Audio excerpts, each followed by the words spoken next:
Para el enfermo y el afligido, de seguro conviene que se diga a Dios: he llevado ya castigo, no ofenderé ya más. Enséñame tú lo que yo no veo, si hice mal, no lo haré más.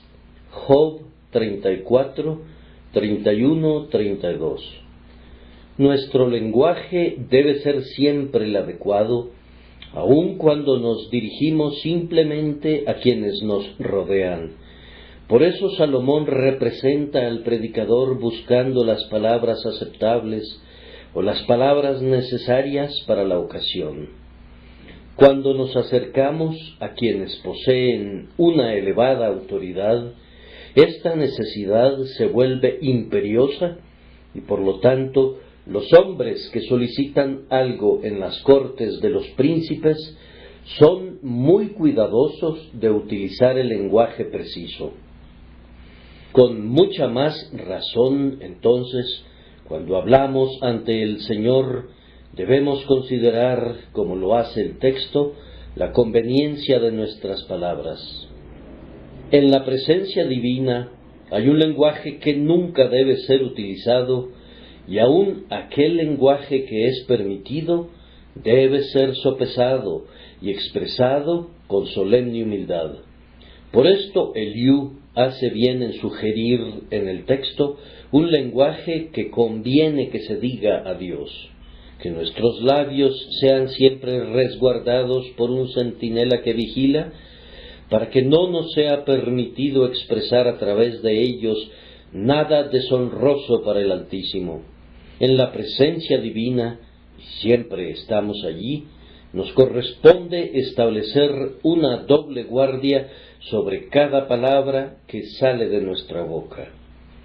Recuerden que cada pensamiento nuestro es un discurso ante Dios. El pensamiento no es un discurso dirigido al hombre, pues los hombres no pueden leer los pensamientos de otros si no son expresados mediante palabras u otros signos exteriores, pero Dios, que lee los corazones, considera los pensamientos como discursos no expresados y nos oye decir en nuestras almas muchas cosas que nunca fueron dichas por nuestras lenguas.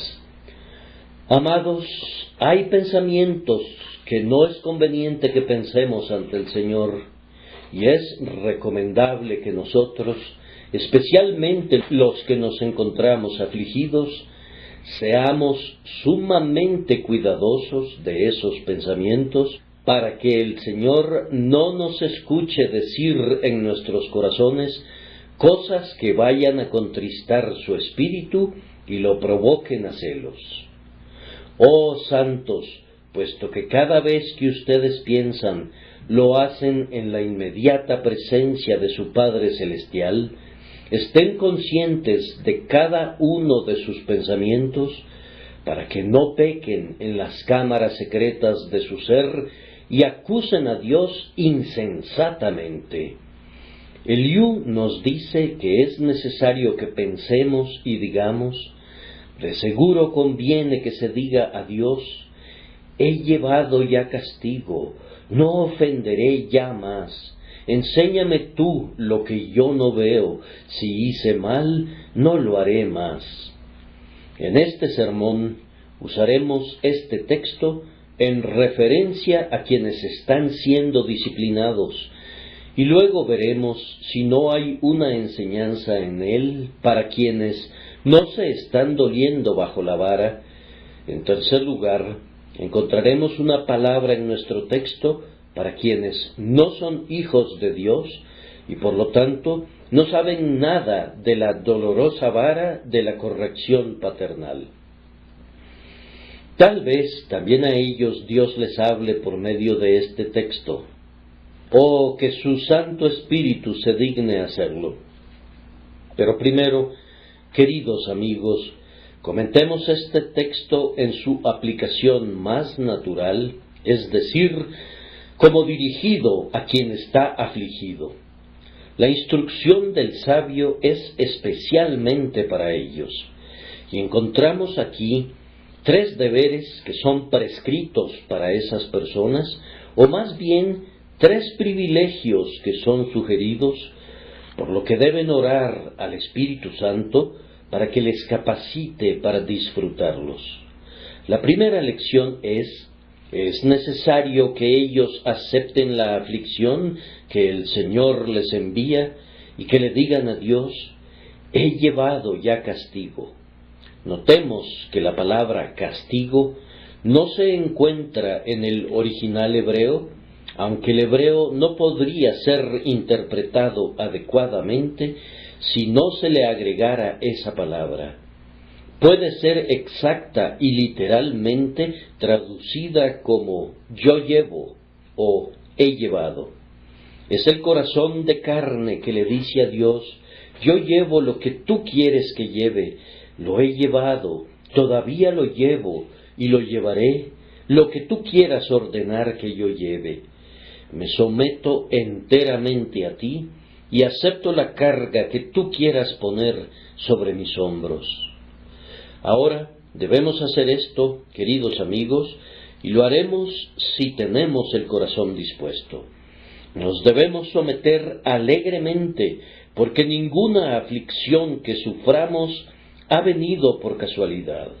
No somos abandonados a la miseria de creer que las cosas suceden al azar y que son independientes del control de un poder divino. Sabemos que no cae en nuestras copas ni una sola gota de amargura, a menos que sea colocada allí por la sabiduría de nuestro Padre Celestial. No hemos sido puestos en un mundo gobernado por ángeles o regido por querubines. Habitamos allí donde cada cosa es ordenada por Dios mismo. ¿Acaso nos vamos a rebelar en contra del Altísimo? ¿Acaso le impediremos hacer lo que Él considera bueno? ¿No cubriremos nuestro labio para que calle cuando sabemos que el mal viene del Señor? Deberíamos avergonzarnos si somos sus hijos, si este no es el espíritu que prevalece en nuestras mentes. Jehová es, haga lo que bien le pareciere.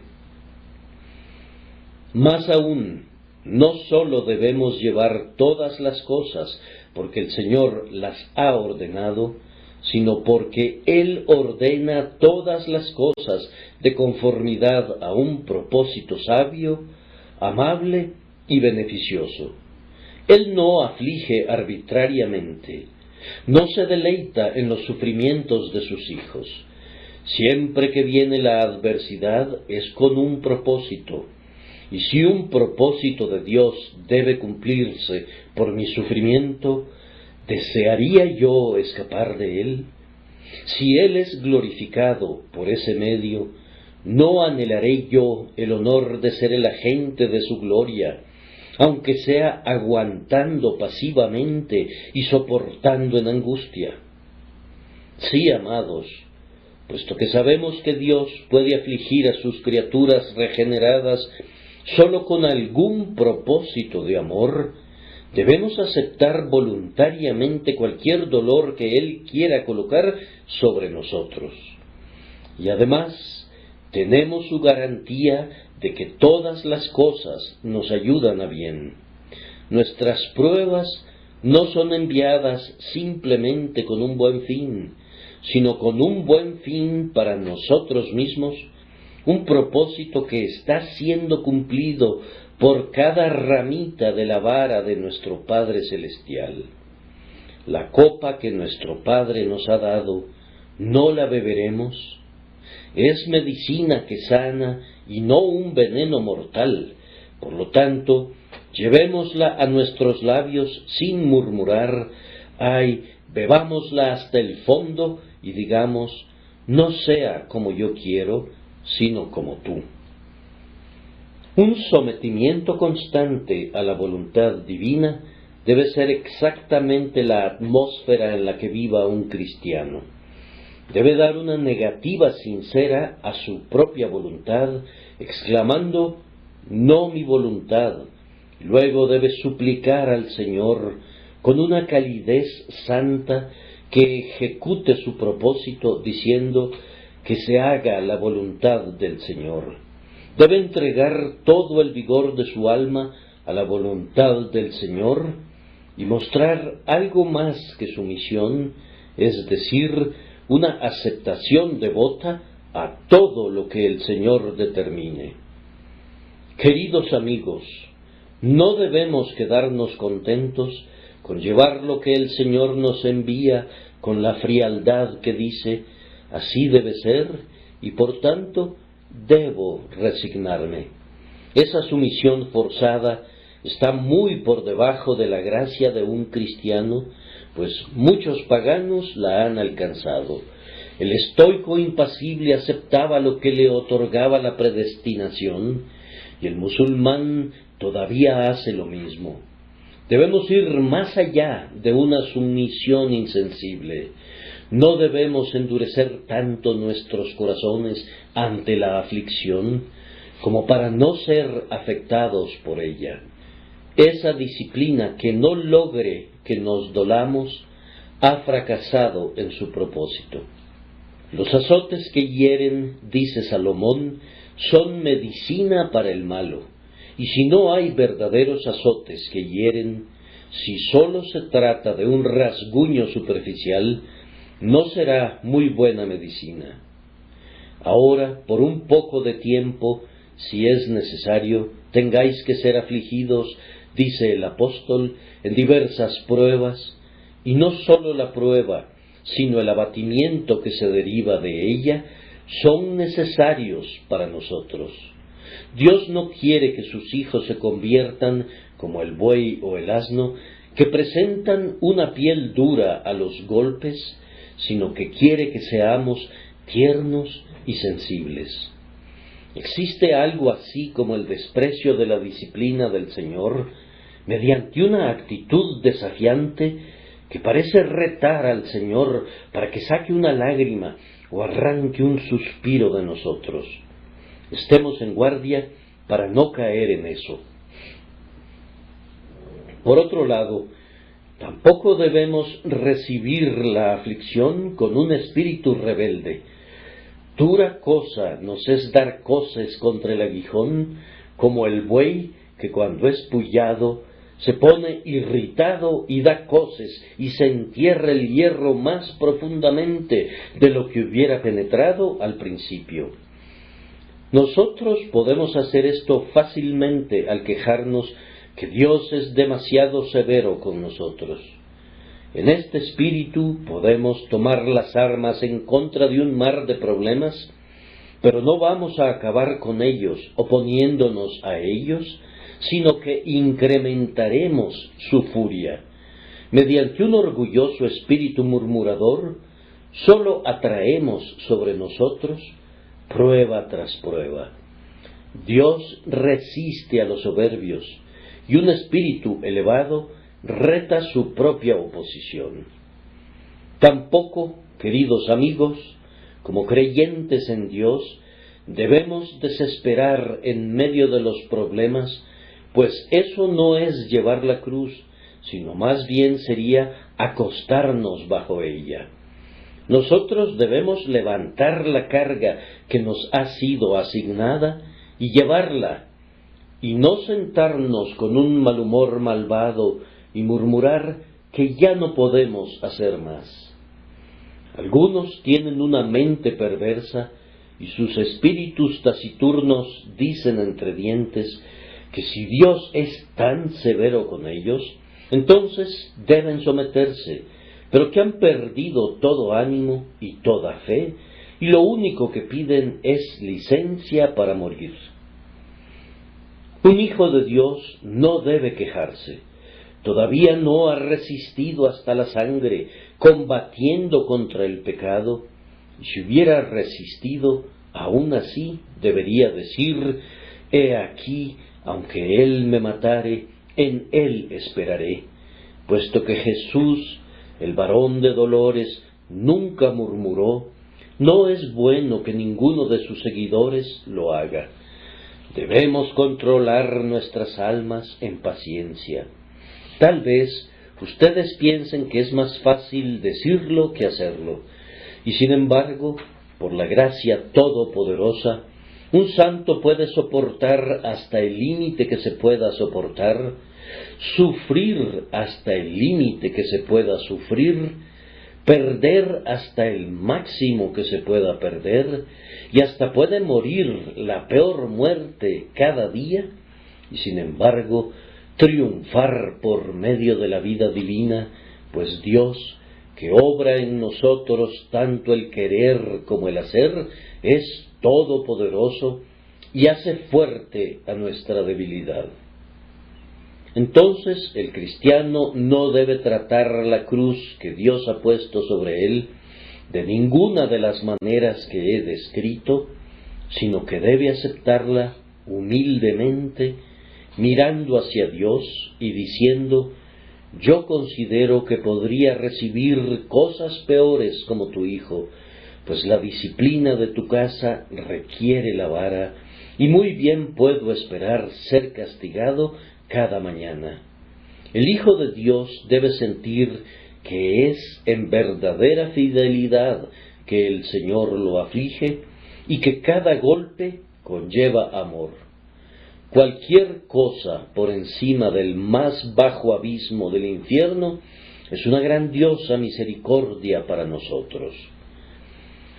Si tuviéramos que guardar cama por enfermedad durante 50 años y tener escasamente un minuto libre de dolor, aún así, puesto que el Señor ha perdonado nuestros pecados y nos ha aceptado en Cristo Jesús y nos ha hecho sus hijos, debemos estar agradecidos por cada dolor y todavía bendecir al Señor estando en nuestros lechos y cantar sus alabanzas en medio del incendio.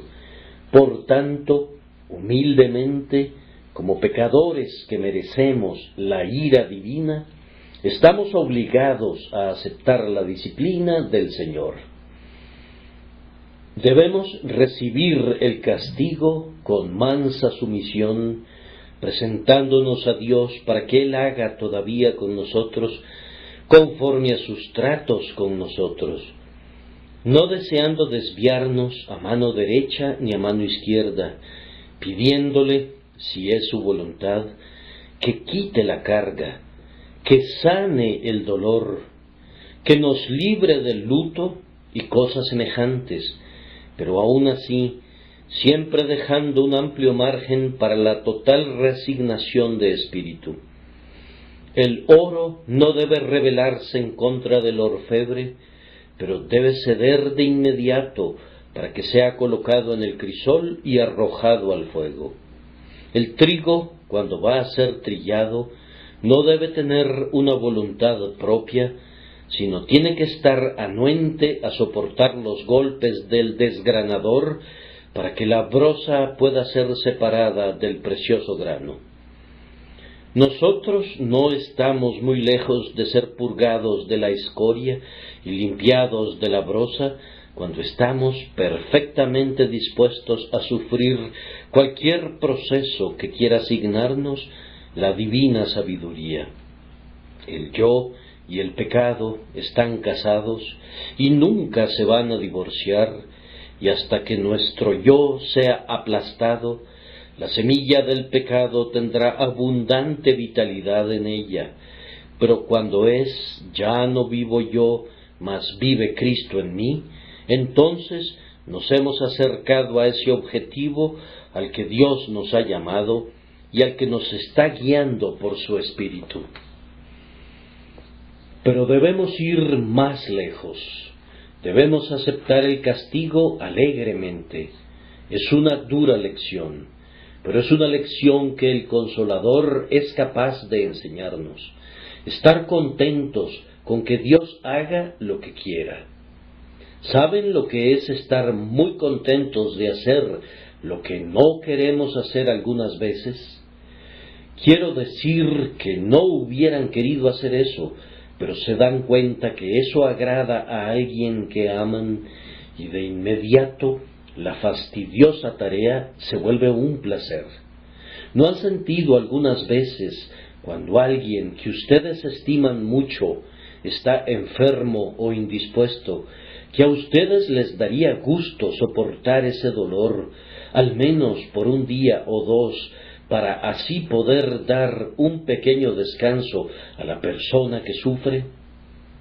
¿No les daría placer ser un inválido durante un tiempo para que la persona que aman goce una temporada de salud? Dejen que ese mismo motivo, en un grado más elevado, influencie sus espíritus. Traten de sentir si agrada a Dios, me agrada a mí. Señor, si es tu voluntad, será mi voluntad. Que se multipliquen los azotes del flagelo, si así eres más honrado, y que se me permita darte algún grado de gloria. La cruz se torna dulce cuando nuestro corazón es endulzado así por el Espíritu y nuestra voluntad corre paralela a la voluntad de Dios. Debemos aprender a decir con Eliú: he llevado ya, llevo, yo lo acepto todo. Ser como arcilla plástica en la rueda del alfarero o como cera en las manos del modelador debe ser nuestro gran deseo. Esa debe ser la prioridad de la persona que sufre. El siguiente deber es abandonar el pecado que puede haber ocasionado el castigo. De seguro conviene que se diga a Dios: he llevado ya castigo, no ofenderé ya más. Hay una conexión entre pecado y castigo en cada caso. Sería muy erróneo que nosotros supusiéramos que cada hombre que sufre es porque es más culpable que otros. Ese fue precisamente el error de los amigos de Job, un error que se comete demasiado comúnmente cada día. Pero es correcto que la propia persona que sufre juzgue su propio caso por un estándar que nosotros no podemos usar en relación a esa persona. Debería decir: ¿no habrá alguna conexión entre este castigo y el pecado que mora en mí? Y aquí él no se debe juzgar injustamente, aun para Dios, para que no se hunda en un sufrimiento innecesario. Hay aflicciones que vienen de Dios no debido al pecado pasado, sino para prevenir el pecado en el futuro. Hay también podas drásticas que tienen el objetivo que produzcamos más fruto. Nos son enviadas no porque no hayamos producido ningún fruto, sino más bien somos ramas cargadas de fruto y somos dignos de que nos poden. Todo aquel que lleva fruto lo limpiará para que lleve más fruto. También hay aflicciones que son enviadas a manera de prueba y de examen y de comprobación, tanto para la gloria de Dios y para la manifestación de su poder, como también para el consuelo de otros, para que los santos trémulos puedan ver cómo hombres débiles y endebles pueden llevar la cruz más pesada por causa de Cristo y pueden triunfar bajo su peso. No debemos estar seguros de que cada dolor que nos viene es a causa de algún pecado cometido. Sin embargo, lo mejor sería que fuéramos más severos con nosotros mismos de lo que quisiéramos ser con otros, preguntándonos siempre: ¿no hay algún motivo para este castigo? ¿No habrá algo de lo que Dios me quiere liberar, o algo que lo ha agraviado, que ha motivado que Él me aflija a mí? Hermanos y hermanas, los exhorto a que no sean indulgentes con ustedes mismos. Nosotros somos hombres y aún en nuestra mejor condición tenemos mucho que lamentar en la presencia del Altísimo. Siempre es bueno que estemos insatisfechos con nosotros mismos y que nos esforcemos por alcanzar algo que todavía se encuentra lejos. siempre rogando que se forme en nosotros la semejanza de Cristo. A menudo hay espinas colocadas en el nido con el objeto de que busquemos los males ocultos. En tan poco tienes las consolaciones de Dios y las palabras que con dulzura se te dicen.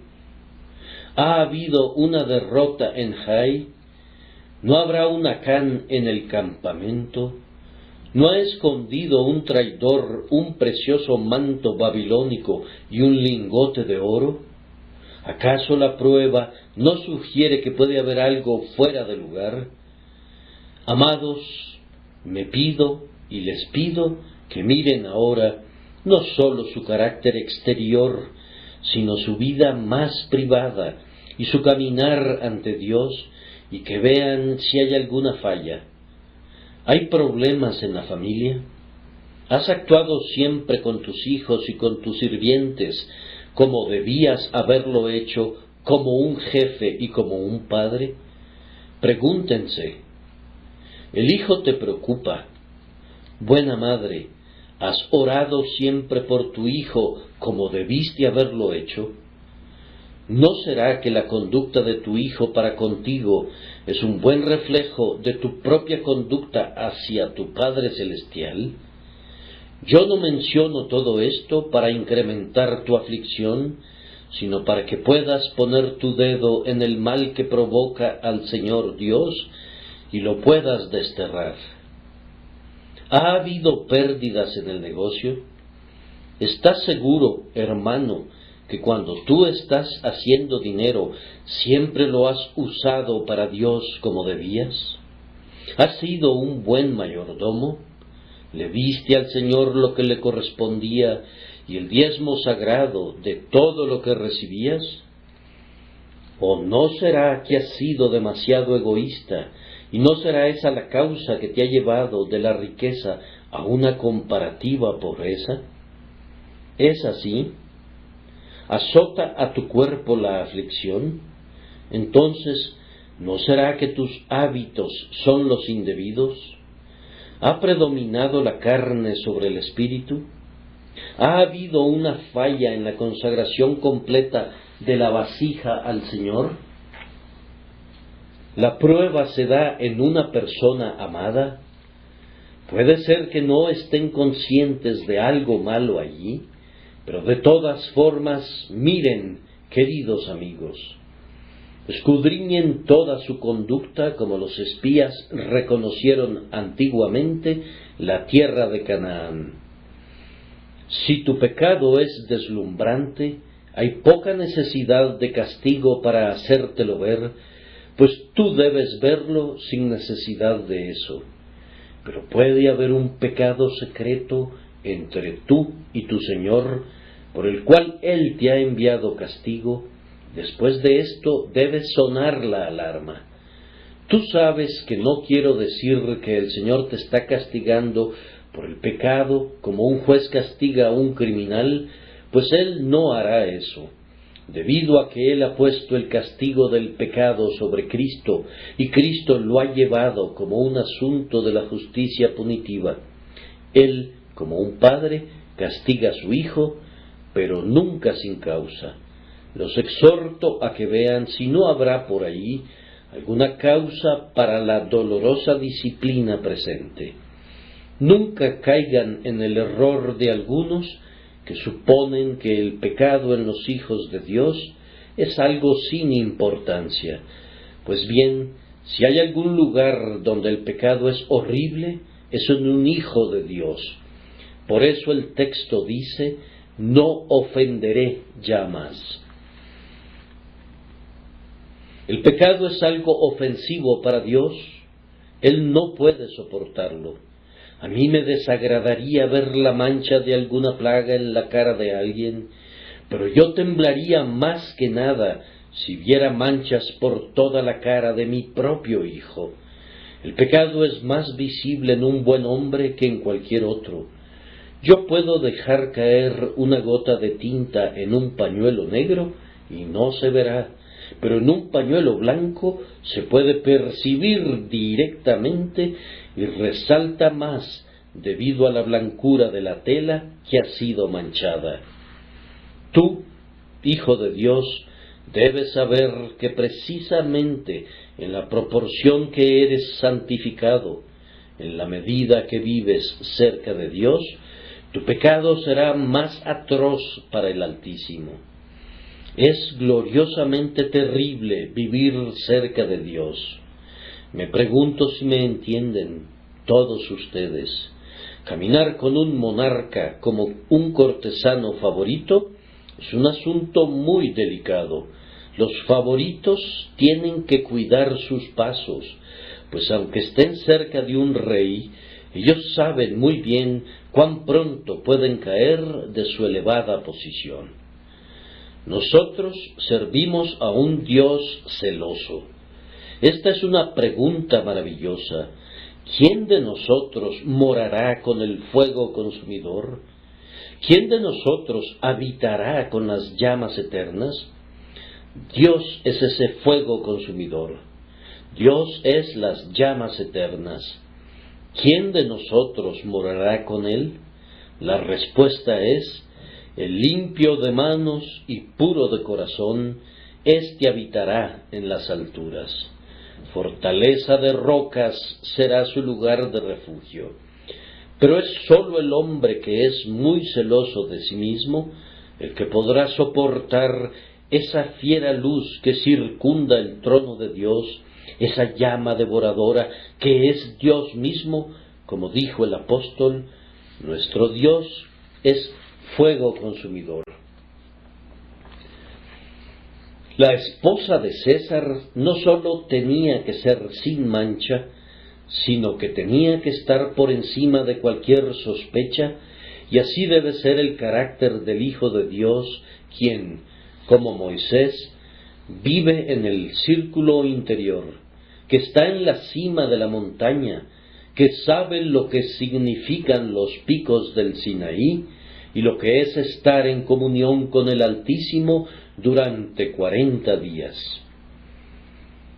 Amados amigos, los exhorto a una búsqueda minuciosa de cuál puede ser la transgresión que ha traído la corrección sobre ustedes, pues puede ser en ustedes una ofensa que escasamente sería pecado en otra persona.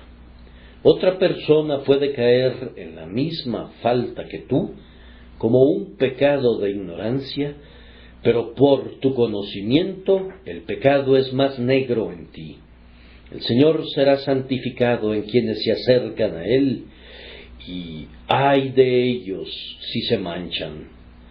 La tercera lección del texto para los afligidos claramente les enseña que es su deber y su privilegio pedir por más luz. El texto dice: enséñame tú lo que yo no veo, si hice mal, no lo haré más. ¿Ven lo que significa esto?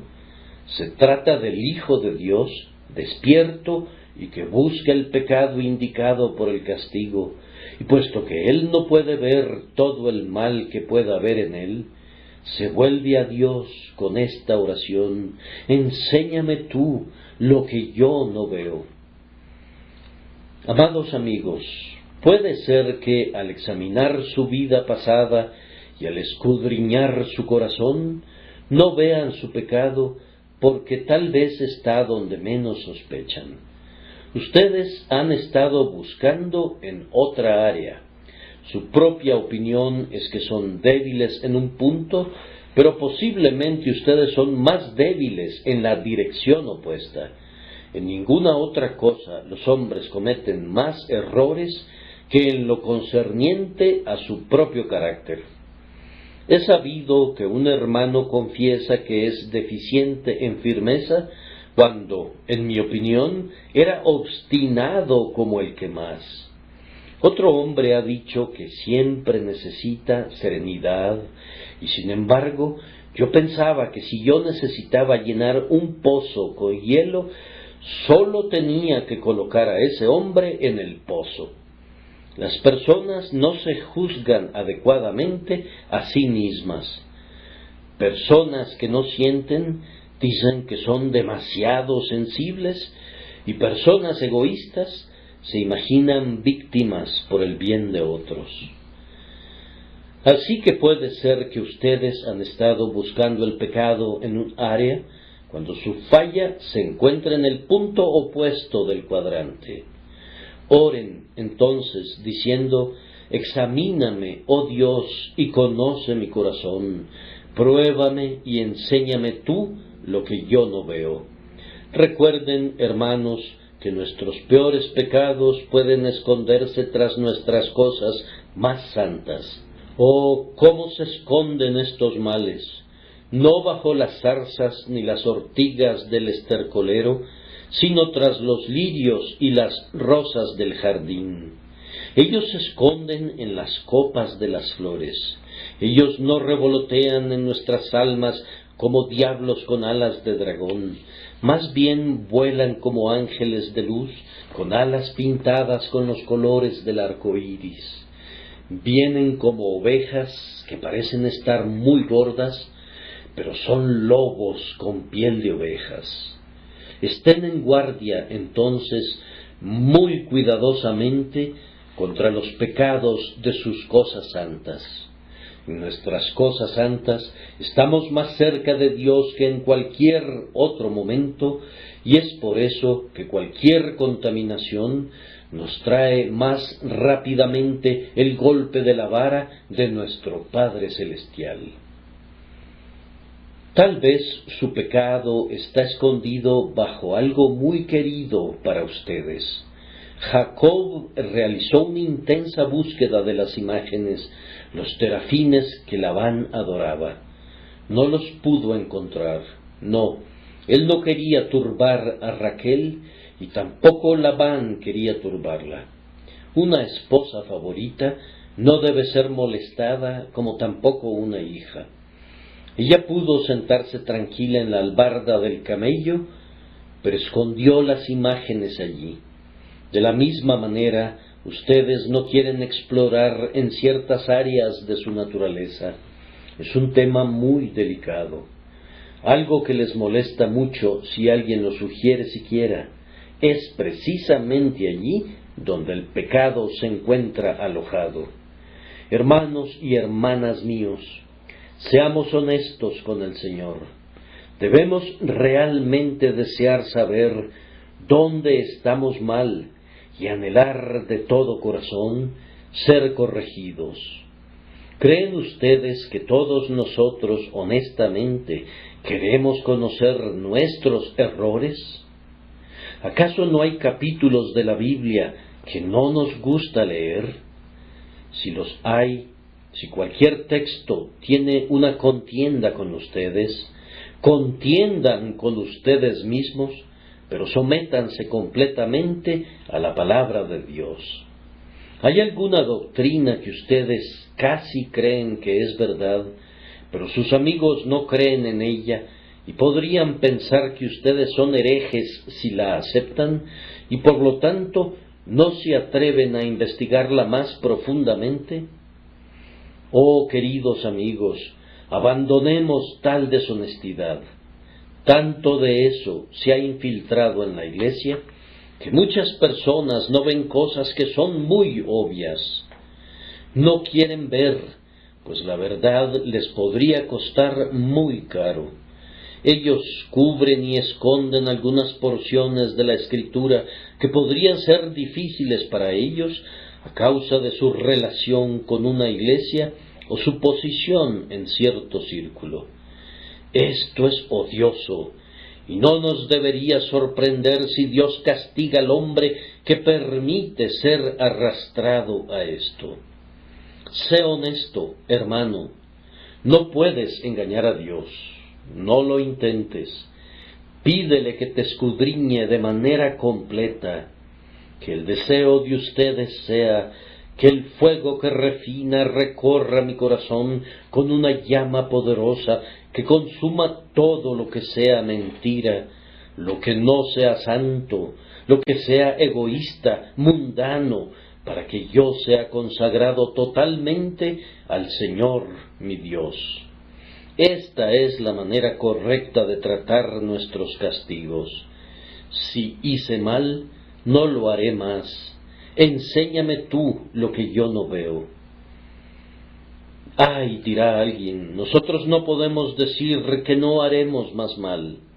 Sí, podemos decirlo mucho más fácilmente de lo que podemos practicarlo, y por tanto sería una lástima que lo digamos excepto en el espíritu evangélico, descansando plenamente en la fuerza divina. Aquel que diga, no haré más mal, ha hecho el mal allí mismo, si ha hecho el voto basándose en su propia fuerza, pues se ha exaltado a sí mismo al lugar de Dios por la confianza en sí mismo. Debemos sentir en lo más íntimo de nuestros corazones que deseamos apartarnos de todas las iniquidades. Debe haber una intención sincera y hecha de todo corazón, de tal manera que, como Pablo sacudió la víbora en el fuego, así nosotros también, con la ayuda de Dios, sacudiremos el pecado cualquiera que sea, que nos trae la prueba o que causa que el Señor retire de nosotros la luz de su rostro. Oh, con cuánta convicción quiero exhortar a mis hermanos y hermanas que son probados, que busquen este excelente fruto de la aflicción, que venga a cada uno de nosotros conforme venga la aflicción, para que nunca perdamos el dulce fruto de este árbol amargo. Que Dios bendiga a todos los que son probados y los apoye en medio de sus aflicciones, pero sobre todo que los santifique por medio de la tribulación, pues ese es el punto principal. Y no importa cuán dolorosas sean las llamas, si ustedes son purificados por el fuego. Y ahora, brevemente, voy a usar el texto para aquellos de ustedes que tal vez no han sido afligidos. ¿Qué es lo que dice el texto para ustedes si no han sido afligidos? ¿Acaso no dice esto, si el afligido debe decir, yo lo llevo, y tomar su yugo con gozo, cuán alegremente debes tomar tu yugo de cada día de tu labor cristiana? Hermano, hermana, ¿te sientes cansado alguna vez? ¿Acaso la escuela dominical te agota? ¿Esa clase de Biblia se ha convertido en una pesadez? ¿Esas visitas hechas casa por casa se han vuelto aburridas? ¿La distribución de folletos y libros se ha vuelto monótona y tediosa? Ahora mira, hermano mío, mira allá a aquel querido santo de Dios que ha tenido que guardar cama por muchos meses, a tal punto que las plumas de su cama se han endurecido. Se voltea a un lado y al otro, pero no encuentra reposo, no duerme en la noche y no tiene sosiego en el día. ¿Te gustaría tomar su lugar? Sin embargo, escúchalo, cómo alaba a Dios en medio de sus muchos dolores y tremenda debilidad y pobreza. ¿Prefieres tu suerte a la de Él? Entonces, en el nombre de todo lo que es bueno, acepta tu porción con gozo y dedica tu alma al servicio del Señor. El grandioso capitán podría decirte, ¿cómo?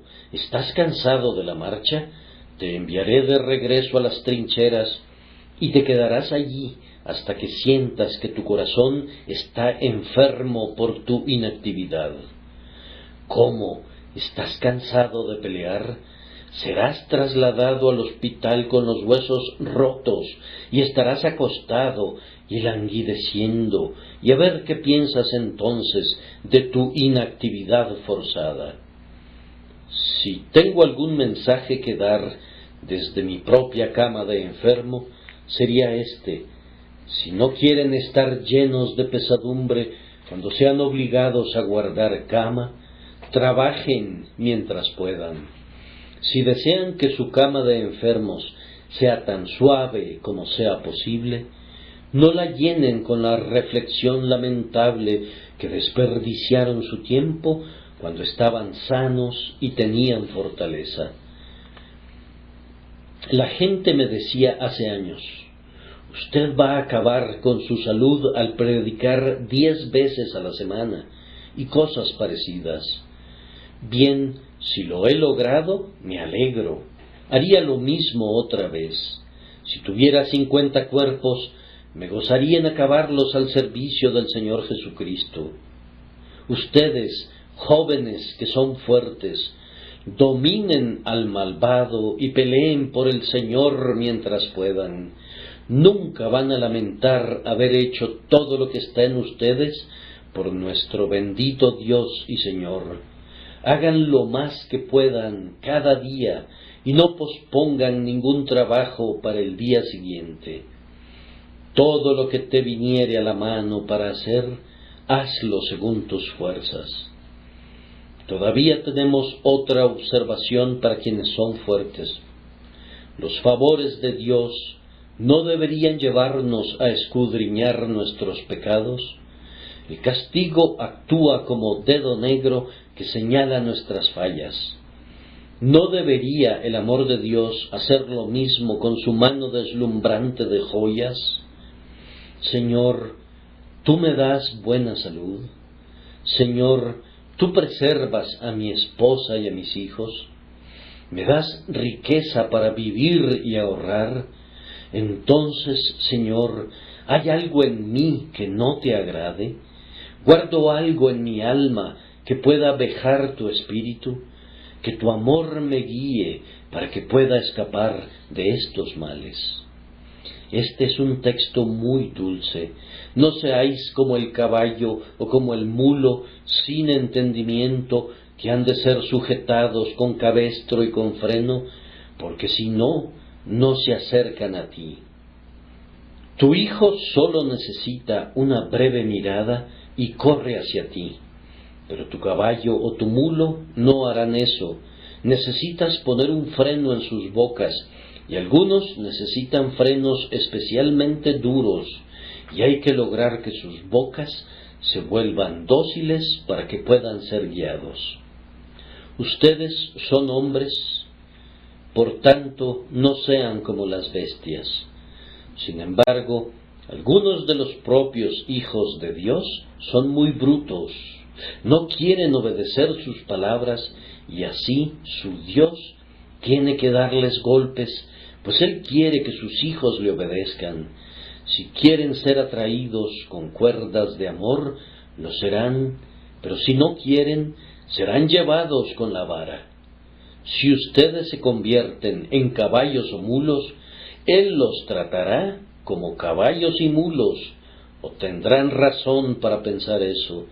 Tal vez la mejor manera de prevenir que ustedes se conviertan en mulos es tratarlos como si lo fueran, y así sacarlos de ese estado, dejándoles ver el efecto de su insensatez. Que nuestras misericordias actúen como una dulce medicina, y entonces no necesitaremos pociones amargas. Va de nuevo. ¿No creen ustedes que mientras gozamos la misericordia de Dios, deberíamos estar ansiosos de ser analizados por la luz del amor de Dios? ¿No deberíamos desear usar la luz del rostro divino para que podamos descubrir todo nuestro pecado y dominarlo? Yo conozco a algunos cristianos que no harán eso. Tienen un feo carácter y dicen: bien, tú sabes, eso es constitucional. Abandonen para siempre esas excusas. Es inútil decir: no puedo evitarlo, así es mi temperamento. Tu temperamento te destruirá, tan cierto como que ahora vives, si la gracia de Dios no destruye tu temperamento. Si tales excusas fueran permitidas, no habría ni un solo crimen, no importa cuán abominable, frente al cual no se pudiera argumentar el temperamento. Ladrones, prostitutas, borrachos, asesinos, todos ellos pueden establecer esta justificación, pues todos tienen sus malvados temperamentos. ¿Acaso encuentran en la ley que cualquier pecado es excusado sobre la base de que es constitucional?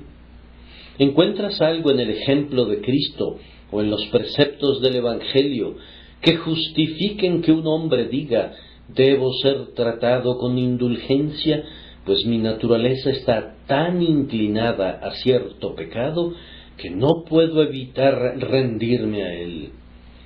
Hermano mío, no debes decir tonterías. Tu prioridad es conquistar el pecado que más amas.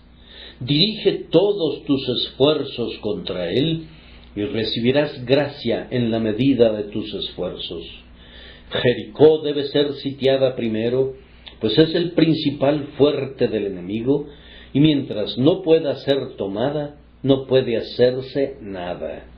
Yo he notado en general, en la conversión, que el cambio más completo tiene lugar en el preciso punto en que el hombre era constitucionalmente más débil. La fuerza de Dios es hecha perfecta en nuestra debilidad. Bien, dirá alguno, supón que yo tengo un pecado que me acosa. ¿Qué puedo hacer yo? Yo respondo, si yo supiera que 4 individuos me van a asaltar esta noche en Clapham Common, llevaría conmigo suficientes policías para que encierren a esos tipos. Cuando un hombre sabe que tiene un pecado que le asedia, no debe decir: es un pecado que me acorrala, yo no puedo contra él. Más bien, él debe pedir ayuda celestial contra este asedio. Si tienes pecados que te acosan y tú lo sabes, lucha contra ellos y domínalos por la sangre del Cordero. Mediante la fe en Jesucristo, los pecados que acosan serán llevados cautivos y deben ser llevados cautivos, pues el Hijo de Dios debe vencer hasta el fin. Será más que conquistador por medio de aquel que lo ha amado. Que el amor de Dios, entonces, los guíe a escudriñarse a ustedes mismos y decir: enséñame tú lo que yo no veo. Si hice mal, no lo haré más. El último comentario que debo hacer es para el inconverso. Tal vez haya personas que no pertenecen al pueblo de Dios y, sin embargo, son muy felices y prósperos. Ellos tienen todo lo que el corazón puede desear, y cuando me oyen hablar acerca del castigo de los hijos de Dios, dicen: yo no quiero ser uno de ellos si tal es su suerte. Ustedes prefieren continuar siendo lo que son, ¿no es cierto? Sí, responden. Escuchen, por favor. Vamos a suponer que tenemos ante nosotros a un príncipe heredero que un día será rey. Él ha hecho algo malo y su padre lo ha castigado con la vara. Allí está el joven príncipe con lágrimas rodándole por sus mejillas. Y por allá vemos a un árabe callejero que no ha conocido a su padre. Ciertamente no experimentó un padre que lo corrigiera para su propio bien. Él puede hacer lo que quiera, usar cualquier tipo de lenguaje, robar, mentir, jurar, si así lo quiere, y nadie lo castigará. Él se para de cabeza, hace piruetas en la calle, se revuelca en el lodo, pero ningún padre le aplica la vara. Ve al joven príncipe llorando y se ríe de él. Tú no tienes la libertad que yo tengo. No se te permite pararte de cabeza como yo. Tu padre no te permitiría pedir dinero junto a los autobuses como yo lo hago. Tú no duermes bajo los puentes como yo. No quisiera estar en tu lugar para no ser azotado. Prefiero ser un vagabundo que un príncipe. El joven príncipe pronto se enjuga sus lágrimas y responde: yo no estoy de acuerdo contigo. Yo prefiero ser castigado cada día y ser un príncipe y heredar el reino que ser como tú con toda tu pretendida libertad. Él mira al pobre vagabundo harapiento con la mayor piedad concebible, a pesar de que se está doliendo del castigo. Así, pecadores, eso es precisamente lo que pensamos de ustedes y su falta de disciplina celestial. Cuando ustedes son más felices y dichosos y están llenos de su gozo, no quisiéramos estar en su lugar por nada del mundo. Cuando ustedes han sido electrificados por ese espléndido espectáculo en el teatro, o han disfrutado al máximo un baile licencioso, o tal vez algo peor, no quisiéramos ser como ustedes. Aún en nuestra peor condición, cuando estamos muy enfermos, muy desalentados, cuando somos probados más y somos más penitentes ante Dios, no quisiéramos intercambiar posiciones con ustedes, aunque ustedes estén en su mejor condición. ¿Acaso quisiéramos ocupar sus lugares con toda su alegría e hilaridad pecaminosa? No, no queremos eso. Pregúntenle a esa señora anciana en el invierno, que sólo posee un par de leños para encender un fuego y no tiene de qué vivir excepto lo que la tierna misericordia de su iglesia le otorga. Pregúntenle si quiere estar en el lugar del hombre rico que viste de púrpura y de lino fino. Mírenla. Se pone un viejo manto rojo para cubrir sus piernas que sufren de severo reumatismo.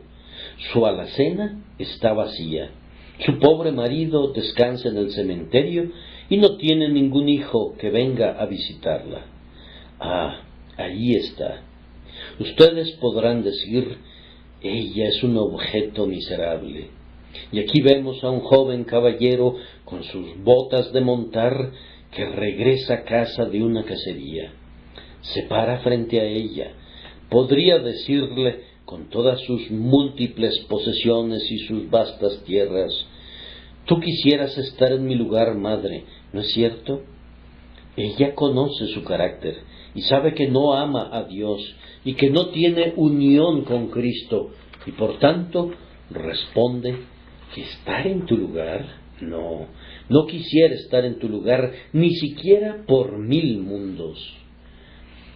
Ve tú que presumes de todas tus riquezas y pregona cuán brillantes son. Tus montones de polvo brillante son tuyos, pero el Redentor es mío. Todavía tengo otra palabra para ustedes que no temen a Dios. Quisiera que reflexionaran por un momento qué será de ustedes uno de estos días. Dios ama mucho a sus queridos hijos. Los ama tanto que Jesús murió para salvarlos, y sin embargo no pasa por alto sus pecados, sino que los castiga con vara de hombres. Ahora, si hace eso con sus hijos, ¿qué hará con ustedes, que son sus enemigos? Si el juicio comienza en la casa de Dios, si cuando su ira humea suavemente es tan caliente, ¿cómo será cuando los vientos de justicia soplen una llama llena de furia? Así como cuando el fuego quema los bosques de las montañas, o como cuando la vasta pradera se convierte en una sábana de fuego, así será en aquel día terrible, cuando Dios lance toda su venganza contra los pecados de los impíos. Les suplico que piensen en esto. Él no perdonó a su propio Hijo, sino que lo condenó a una muerte cruel sobre el madero por los pecados de otros.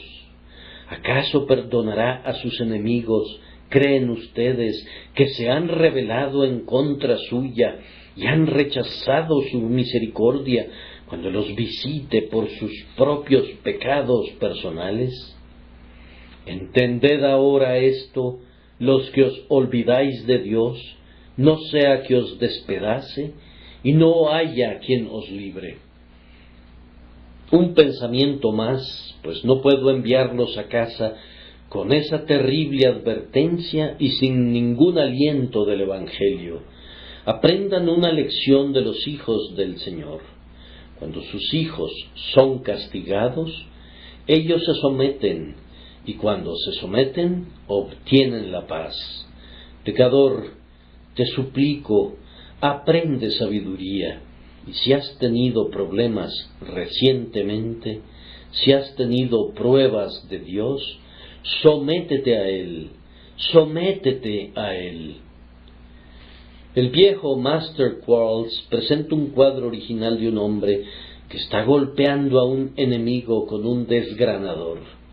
La persona asaltada corre directo a los brazos de quien lo está golpeando y así escapa de la fuerza del golpe, y Quarles agrega la siguiente observación: entre más lejos, el golpe es más duro. Pecador, acércate, corre hacia el pecho de Dios hoy. Di, me levantaré e iré a mi Padre. Dios no te va a golpear si vas allá. ¿Cómo podría hacerlo? El Señor dice, ¿o forzará a alguien mi fortaleza? Haga conmigo paz, sí, haga paz conmigo. Cuando ese brazo esté levantado para golpearte, aférrate a él. Aférrate a ese brazo de fortaleza como es revelado en Jesucristo, pues en él Dios ha desnudado su santo brazo ante los ojos de todo su pueblo. Cuélgate del brazo que de otra manera te aplastaría. Confía en el Señor, pecador, a través de Jesucristo, el sacrificio de expiación, y encontrarás paz en él. Pídele con humilde sumisión que quite el pecado que te ha hecho sufrir y que por poco te cuesta el alma. Pídele que te escudriñe y encuentre el pecado. Arrepiéntete y cree en el Evangelio. Abandona el mal y aférrate al Salvador, el grandioso médico que cura la enfermedad del pecado, y vivirás. Ven ahora a la casa de tu Padre.